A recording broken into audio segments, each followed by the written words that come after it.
நான் எந்த எதிர்பார்ப்பும் இல்லாமல் பொறுப்பான பதவியை விட்டு பொறுப்பு கேட்டு இங்கே வரல. நான் ஒரு சாதாரண தொண்டனாக இருந்தால் கூட மகிழ்ச்சியாக தான் எனது பணியை ஆற்றுவேன். எனக்கு என்னை இவ்வளவு உயரத்திற்கு கொண்டு சென்ற கட்சிக்கு நன்றி உணர்வோடு இந்த கட்சிக்கு உழைக்க வேண்டும் என்று இன்னும் 5 வருடம் கவர்னராக இருந்திருக்கலாம், எனக்கு நிச்சயமாக அந்த வாய்ப்பை தந்திருப்பார்கள். ஆனால் நான் என் கட்சிக்கு உழைக்க வேண்டும், என் மாநிலத்திற்கு உழைக்க வேண்டும் என்று நான் வந்திருக்கிறேன். எந்தவித எதிர்பார்ப்பும் இல்லாமல் கட்சி மீது இருக்கும் பாசத்தினால், தமிழ் மக்கள் மீது இருக்கும் பாசத்தினால் நான் வந்திருக்கிறேன்.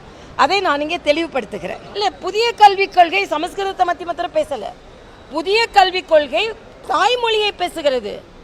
இன்னைக்கு தாய்மொழி கல்வியை தான் புதிய கல்விக் கொள்கை ஆதரிக்கிறது. ஆனால் தமிழகத்தில் உள்ள அத்தனை பள்ளிகளிலும் தனியார் பள்ளிகளிலும் ஹிந்தி கற்பிக்கப்பட்டு அரசாங்க பள்ளி மாணவர்களுக்கு மட்டுமே மறுக்கப்பட்டு இன்னைக்கு பிரெஞ்சு கவர்மெண்ட் கூட ஒரு ஒப்பந்தம் போடுறாங்க, பிரெஞ்சு மொழியை அரசாங்க பள்ளி மாணவர்கள் கற்றுக்கொள்ள வேண்டும் என்று. இப்போ நம்ம நாட்டில் ஒரு மொழியை கற்றுக்கொள்ளும் பொழுது அவர்களுக்கு அந்த வாய்ப்புகள் அதிகமாக இருக்கிறது. ஆக நாங்கள் எங்களுக்காக, எங்கள் கொள்கைக்காக குழந்தைகளின் எதிர்காலத்தை நாங்கள் கேள்விக்குறியாக்குவோம் என்று சொல்வது சரியல்ல.